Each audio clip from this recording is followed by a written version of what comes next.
राम राम दोस्तों अब एनालिसिस करेंगे निफ्टी 50 का और निफ्टी फाइनेंशियल सर्विसेज का। बैंक निफ्टी की वीडियो आपको प्रोवाइड की जा चुकी है, आप जाके देख सकते हैं। काफी बेहतरीन मोमेंटम मिला, प्रीवियस डे हाई का मार्केट ने ब्रेकआउट दिया और बेहतरीन सा एक प्राइस एक्शन भी बनाया है और ये काफी बेहतरीन आपके लिए मोमेंटम था, जिसमें आपने वन साइडेड मोमेंटम था, किसी ने हर स्विंग पे भी पकड़ा होगा क्योंकि मार्केट किस तरीके से मोमेंटम कर रहा था। अगर आप सिंपल सा प्राइस एक्शन भी जानते हैं, मार्केट में मोमेंटम आया, फिर रिट्रेसमेंट आया, फिर मोमेंटम आया, फिर रिट्रेसमेंट आया, फिर मोमेंटम आया, फिर रिट्रेसमेंट आया, फिर मोमेंटम आया, फिर रिट्रेसमेंट आया, फिर मोमेंटम आया, यानी कि एक स्विंग बनाता हुआ मार्केट चल रहा था। हायर हाई के फॉर्मेशन में मार्केट चल रहा था और हायर लोज बनाता हुआ जा रहा था। काफी लोगों को यह कंफ्यूजन होता है कि भाई हम ट्रेड को कैसे पकड़े। भाई ऐसा जरूरी तो नहीं है कि मार्केट हर रोज इसी फॉर्मेशन में जाएगा, भाई मार्केट ऐसे भी तो जा सकता है, ठीक है, ये सिचुएशन भी देखने को मिलती है। लेकिन इस सिचुएशन में ट्रेड कैसे करें, क्योंकि काफी लोग ट्रैप कैसे होते हैं मैं समझाता हूं आपको।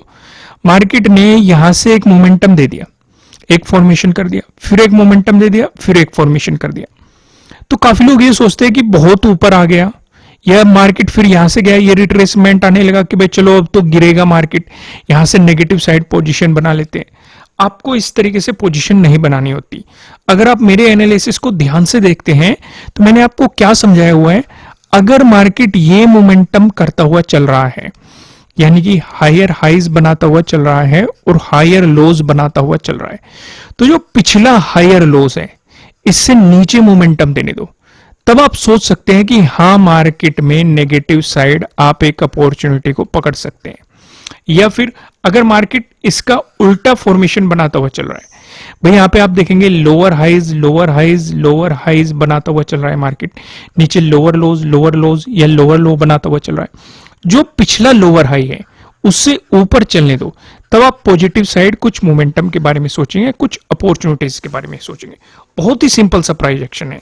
आप कभी भी ना तो ट्रैप होंगे ना कभी किसी गलत ट्रेड में बैठोगे।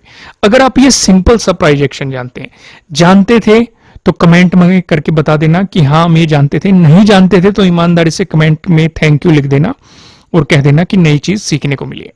अब इससे ट्रैप से बच जाता है मार्केट, क्योंकि वो सोच दिमाग से हट जाती है कि मार्केट कितना ऊपर जाता जा रहा है अब तो गिरेगा, कितना ऊपर जाता जा रहा है अब तो गिरेगा। या फिर कुछ लोग ट्रैप में पहले ही फंस जाते हैं कि मार्केट ने एक नेगेटिव मोमेंटम दिखाया, फिर ट्रेडिंग डे हाई का ब्रेकआउट देके ऊपर चल दिया, उन्होंने नेगेटिव साइड पोजीशन बनाई हुई थी, फिर वो एवरेजिंग करते हैं कि यहां से गिर जाए, फिर मार्केट ऊपर चला जाता है, फिर वो और एवरेजिंग करते हैं यहां से गिर जाए और उनका लॉस ही बढ़ता चला जाता है। अगर एवरेजिंग भी करनी है तो इनफॉर्मेशन को ध्यान में रखते हुए आप कर सकते हैं कि पिछले हायर लो से नीचे आ रहा है कि नहीं या पिछले लोअर हाई से ऊपर चल रहा है कि नहीं। इनफॉर्मेशन को आप ऑब्जर्व करते हुए आगे बढ़ सकते हैं। तो यहां तक चीजें क्लियर होगी, कोई भी कंफ्यूजन नहीं है ना। प्राइस एक्शन बहुत ही सिंपल सा था भाई, मार्केट ने ये चीज समझ गई। मार्केट ने यहां पे आपको दिया क्या, अगर आप 22 पे फोकस करेंगे, मार्केट ने आपको प्रीवियस डे हाई का ब्रेकआउट दिया है और रीटेस्ट भी कर दिया है। रीटेस्ट करके आपके लिए फिर से एक प्राइस एक्शन मार्केट ने बनाया है। अगर कोई इन सेटअप्स के बारे में नहीं जानता है, जो प्रीवियस डे हाई का ब्रेकआउट का सेटअप है, अगर आप इन सेटअप्स के बारे में नहीं जानते हैं, सिंपल प्राइस एक्शन भी जानते हैं, तब भी आपको एक मोमेंटम मार्केट में देखने को मिला है। अगर आप इन सेटअप्स के बारे में समझना चाहते हैं तो नीचे डिस्क्रिप्शन में आपको एप्लीकेशन का लिंक मिल जाएगा। फिलहाल 75% ऑफ भी यहां पे चल रहा है। तो वन साइडेड मोमेंटम था और मार्केट ने आपको वन डायरेक्शनल मूव दिया। क्लियर है यहां तक? आगे बढ़ते हैं। अब हमें फोकस कहां पे करना है। अगर आप वन डे के टाइम फ्रेम पे देखेंगे, मैंने आपको क्या बताया था, जब यहां पे हमें एक हाई मिला था, मैंने आपको समझाया था कि एक हाई बन गया तो उसके हिसाब से मैंने रिट्रेसमेंट फाइंड आउट किया था। फिर नया हाई बना था, उसके हिसाब से मैंने रिट्रेसमेंट फाइंड आउट किया था। फिर जब नया हाई बना उसके अकॉर्डिंग मैंने रिट्रेसमेंट फाइंड आउट किया। आज हमें फिर से एक नया हाई मिल चुका है, ऑल टाइम हाई भी मिल चुका है और मार्केट ने रिजेक्शन लिया है 23,000 के राउंड लेवल से। ठीक है, हमें नहीं पता मार्केट गिरेगा कि नहीं गिरेगा या और भी ऊपर मोमेंटम दिखाएगा, नहीं आइडिया है। हम सिंपल से चीजों पे काम करेंगे, जैसे कि नीचे की तरफ के हम रिट्रेसमेंट लेवल देखेंगे फिब के अकॉर्डिंग, यानी कि फिबोनाची के अकॉर्डिंग। ऊपर की तरफ हम सेटअप पे काम करेंगे। अगर मार्केट प्रीवियस डे हाई का ब्रेकआउट देके चलता है तो आप इस मोमेंटम के अकॉर्डिंग काम करेंगे। कंडीशन रहेगी कुछ कि प्रीवियस डे हाई का ब्रेकआउट चाहिए, साथ ही साथ आपके लिए 23,000 से ऊपर प्राइस सस्टेन चाहिए। ये कुछ कंडीशन रहेगी, इन कंडीशन को आपको फॉलो करना पड़ेगा और उसके अकॉर्डिंग आप आगे की तरफ मोमेंटम बढ़ेंगे। तो सबसे पहले मैं यहाँ पे फिबोनाची लगा लेता हूं, जिससे कि आपको एक प्रॉपर आइडिया मिल जाए। देखो हाई है हमारे पास, हाई मैंने यहां पे लगा लिया और लो है हमारे पास, ठीक है, ये चीज फाइंड आउट कर ली। सॉरी, ये हम लगाएंगे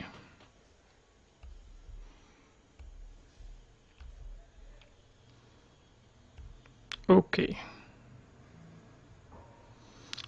नीचे से ऊपर की तरफ लगाएंगे। मैंने ऊपर से नीचे लगा दिया था ना, तो थोड़ी सी गड़बड़ हो गई थी। कोई नहीं, यहां पे हम कुछ चीजें ये भी फाइंड आउट कर लिया हमने और इजीली कुछ लाइनें भी ड्रॉ करते हैं जल्दी जल्दी। एक ये ड्रॉ कर ली हमने, राइट, एक ये ड्रॉ कर ली, ठीक है, ये चीज हमें पता चल गई। अब ध्यान से ऑब्जर्व करो, ये दो ही लाइनें ड्रॉ करते हैं। अब मार्केट इस वाले जोन पे खड़ा हुआ है, यहां पे हमारे लिए क्या है, 23,000 है, प्रीवियस डे हाई है हमारा और प्रीवियस डे क्लोजिंग भी यहीं पे है। अगर आपको निफ्टी 50 में फ्लैट ओपन होकर पॉजिटिव मोमेंटम देखने को मिलता है तो हमें प्रीवियस डे क्लोजिंग से भी ऊपर मार्केट चाहिए, प्रीवियस डे हाई का भी ब्रेकआउट चाहिए और 23,000 का भी ब्रेकआउट चाहिए, क्योंकि फिर हमें स्टॉप लॉस लगाने की भी जगह भी मिल जाएगी और प्रॉपर मोमेंटम को पकड़ने की जगह भी मिल जाएगी। और यहां पे आपके लिए सेटअप भी बन जाएगा प्रीवियस डे हाई के ब्रेकआउट वाला सेटअप। क्लियर हुआ कि नहीं कॉन्सेप्ट? भाई ऊपर की तरफ आपके लिए रेजिस्टेंस की पॉसिबिलिटीज कहां हो सकती है, आप उसका आइडिया निकालेंगे पिवट पॉइंट के अकॉर्डिंग। पिवट पॉइंट आप लगाएंगे तो आपको ऊपर की तरफ रेजिस्टेंस जोन पता लग जाएंगे। वहीं पे अगर आपको निफ्टी 50 में एक नेगेटिव मोमेंटम देखने को मिलता है, इसका मतलब कहीं ना कहीं मार्केट रिट्रेसमेंट लेने की कोशिश कर रहा है, या अपने 23,000 के लेवल से रेजिस्टेंस लेने की कोशिश कर रहा है, या फिर अपने प्रीवियस डे हाई से मार्केट रेजिस्टेंस लेने की कोशिश कर रहा है। इस सिचुएशन पे मार्केट में एक नेगेटिव मोमेंटम की उम्मीद हो सकती है। उस सिचुएशन में एक बड़ा रोल प्ले जो हमारा होने वाला है वो इन जोन में होने वाला है, यानी कि 22,800 काफी इंपॉर्टेंट रोल प्ले करेगा। साथ के साथ अगर आप नोटिस करेंगे, एक बार मैं आपको वन डे के टाइम फ्रेम पे लेके आता हूं। ये मैं क्यों कह रहा हूं कि ये इंपॉर्टेंट रोल प्ले करेगा? भाई ये पहले मार्केट ने एक ऑल टाइम हाई लगाया था, फिर एक डाउनफॉल देखने को मिला था, फिर से मार्केट एक ऑल टाइम हाई लगाया था, हल्का पुल्का सा अगर आप वहां पे देखेंगे, फिर से आपको डाउनफॉल देखने को मिला था।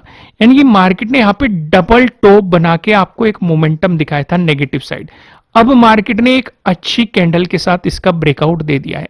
तो अगर ये एक इंपॉर्टेंट रेजिस्टेंस बना हुआ था, हम सिंपल सी एक बात जानते हैं कि अगर कोई इंपॉर्टेंट रेजिस्टेंस है, ब्रेकआउट मिलता है तो उसके सपोर्ट की तरह एक्ट करने की पॉसिबिलिटी बढ़ जाती है। तो अगर ये एक रेजिस्टेंस जोन था, मार्केट ने इसका ब्रेकआउट दिया, अगर वो रिट्रेसमेंट में वापस आता है तो ये इंपॉर्टेंट सपोर्ट के रूप में काम कर सकते हैं। यानी कि जो पहले आपके लिए ऑल टाइम हाई बने हुए थे तो वे अब आपके लिए इंपॉर्टेंट सपोर्ट के रूप में काम करते हुए दिखाई दे सकते हैं। समझ में आ गई कि क्या यहाँ पे सारी चीजें क्लियर हो रही है ना? कोई भी कंफ्यूजन नहीं है ना? देखो दोस्त, जो कोई भी कंफ्यूजन हो करे, चीजें समझ में ना आया करे, जल्दी से कमेंट करना है कि भाई ये चीज समझ में नहीं आ रही, क्योंकि हम कमेंट पढ़ते हैं, हम उसे नेक्स्ट वीडियो में कवर करने की कोशिश करते हैं, और अगर कुछ इंटरेस्टिंग टॉपिक लगता है तो उस पर अलग से भी वीडियो प्रोवाइड कराने की कोशिश करते हैं। तो वन डे के टाइम फ्रेम पे आप सिचुएशन समझ गए। बस मैं वन डे के टाइम फ्रेम पे आपको यही दिखाना चाह रहा था कि मार्केट ने एक अच्छी कैंडल के साथ इसका ब्रेकआउट दिया है, तो ये वापिस आते समय एक इंपॉर्टेंट सपोर्ट के रूप में काम कर सकता है। अगर मार्केट ने ट्रैप किया और वो इसके नीचे प्राइस सस्टेन करना शुरू कर दिया, यानी कि 22,800 के नीचे प्राइस सस्टेन करना शुरू कर दिया, तो इसका मतलब फिर से आपको एक नेगेटिव मोमेंटम देखने को मिल सकता है। फिर हम इस ट्रेंड लाइन पे फॉलो करेंगे, क्योंकि फिर इंपॉर्टेंट सपोर्ट यहीं पे बन सकता है, क्योंकि जब ये रिट्रेसमेंट आया हाई लग के तब यहीं पे सपोर्ट बना, ये रिट्रेसमेंट आया यही सपोर्ट बना, यही सपोर्ट बना, यही सपोर्ट बना, तो फिर से यही पॉसिबिलिटीज हो सकती है। लेकिन फिलहाल बाकी चीजों पे फोकस करते हैं। तो नीचे की तरफ का हमें एक आइडिया लग गया, अगर 22,800 का भी ब्रेकडाउन मिलता है तो आपके लिए फिर इंपॉर्टेंट सपोर्ट की पॉसिबिलिटीज 22,719 के अकॉर्डिंग हो सकती है। दोस्तों अब कुछ और चीजों पे फोकस करते हैं। अगर गैप अप ओपनिंग का सिनेरियो बनता है तो हम पूरा फोकस करेंगे कि प्राइस 23,000 से ऊपर सस्टेन करे, क्योंकि एक ये राउंड लेवल भी है। अगर मार्केट गैप अप ओपन होकर रिवर्सल आना शुरू हो जाता है तो प्रीवियस डे क्लोजिंग से नीचे आने का इंतजार करना है। अगर प्रीवियस डे क्लोजिंग से नीचे चलना शुरू हो गया तो आपके लिए इंपॉर्टेंट सपोर्ट की पॉसिबिलिटीज आपको पता है क्या है। लेकिन अगर इसे रिटेस्ट करके फिर मोमेंटम देता है तो ध्यान ये रखना कि 23,000 का भी ब्रेकआउट होने देना, और जो मार्केट ने गैप अप ओपनिंग के दौरान ट्रेडिंग डे हाई बनाया होगा उसका भी ब्रेकआउट होने देना, क्योंकि फिर आपके लिए इंपॉर्टेंट सेटअप ये बन जाएगा, ट्रेडिंग डे हाई के ब्रेकआउट वाले सेटअप पे आप काम करेंगे। क्लियर हो गया। वहीं पे अगर गैप डाउन ओपनिंग देखने को मिल गई, इसका मतलब मार्केट पहले भी यहां से रिजेक्शन ले चुका है। 23,000 से आज भी मार्केट ने एक नेगेटिव कैंडल बनाया है, लेकिन अगर गैप डाउन ओपनिंग मिल गई इसका मतलब मार्केट कहीं ना कहीं यहां पे रिजेक्शन ले रहा है, एक प्राइस एक्शन बनाने की कोशिश कर रहा है। तो यहीं पे साइडवेज मोमेंटम करेगा या फिर गैप डाउन ओपन होकर अगर पॉजिटिव भी जाने लगा तो पॉजिटिव साइड एग्रेसिवली प्लान मत करना। कब तक? जब तक कि आपको 23,000 का ब्रेकआउट नहीं मिल जाता। दोस्तों ये आपके लिए किसी भी तरह का ना तो कोई बाय रिकमेंडेशन है ना ही कोई सेलिंग रिकमेंडेशन है, ये जस्ट एजुकेशनल पर्पज से बनाई गई एनालिसिस वीडियो है। इन्वेस्ट करने से पहले आपको अपनी रिसर्च करनी है, अपनी इन्वेस्टर की सलाह लेनी है, क्योंकि प्रॉफिट भी आपका होने वाला है, लॉस की जिम्मेदारी भी आपको अपने आप लेनी है। तो आइए एक नजर हम डालते हैं फिन निफ्टी पे भी। फिर निफ्टी पे भी हम यहाँ पे समझने की कोशिश करते हैं। जैसे कि मैंने कल से ही आपके लिए ड्रॉ करके रखा हुआ है और ये यहीं पे ड्रॉ हुआ है, और मार्केट ने अभी अभी ब्रेकआउट दिया है 0.618 का, यानी कि 21,677 का हमें ब्रेकआउट मिल चुका है। अगर इससे ऊपर प्राइस सस्टेन रहता है तो मैं आपको हमेशा कहता हूं कि अगर 0.618 का आपको ब्रेकआउट मिल जाता है तो ज्यादा पॉसिबिलिटी बढ़ जाती है कि अब मार्केट में एक ट्रेंड चेंज हो सकता है, यानी कि जो नेगेटिव ट्रेंड बना हुआ था। दूसरा, बैंक निफ्टी वाली वीडियो अगर किसी ने देखी है तो वहां पे मैंने आपको ये वाली सिचुएशन समझाने की कोशिश की है कि मार्केट ने एक हायर हाई बनाया, फिर एक हायर हाई बनाया और अभी भी एक हायर हाई बना दिया, ये हायर लो बना दिया, ये हायर लो बना दिया, ये हायर लो बना दिया। अगर मार्केट फिर से हायर लो बनाना चाहता है तो उसे 0.618 से एक रिवर्सल लेना पड़ेगा, अगर वो फिर से एक नया हायर लो बनाना चाहता है। हां, अगर थोड़ा बहुत ऊपर जाके फिर से कुछ रिट्रेसमेंट आए, अगर, क्योंकि जब हाई मिल जाएगा, हाई तो हमें यहां पे मिला हुआ है, तो मार्केट में एक इंपॉर्टेंट इसके नीचे आना पड़ेगा अगर वो हायर लो बनाना चाह रहा है, यानी कि 21,677 से पॉसिबिलिटीज बढ़ जाएगी। अगर यही मोमेंटम आते आते मार्केट ने 21,881 का ब्रेकआउट दे दिया तो फिर ये एक इंपॉर्टेंट सपोर्ट के रूप में 0.61 एक इंपॉर्टेंट सपोर्ट के रूप में एक्ट कर सकता है। हो सकता है मार्केट इसे सपोर्ट लेने बाद में आ जाए, इसे रिटेस्ट करने बाद में आ जाए। तो अगर पॉजिटिव मोमेंटम आता है तो ऊपर की तरफ आपके लिए इंपॉर्टेंट रेजिस्टेंस 21,881 हो सकता है, लेकिन अगर नेगेटिव मोमेंटम आता है नीचे आपके लिए इंपॉर्टेंट सपोर्ट 21,677, इसका ब्रेकडाउन मिल गया तो इंपॉर्टेंट सपोर्ट 0.5 का 21,532 आपके लिए इंपॉर्टेंट सपोर्ट के रूप में काम कर सकते हैं। दोस्तों वीडियो को लाइक करना, कमेंट करके मुझे बताना कि आपको एनालिसिस कैसे लग रहे हैं।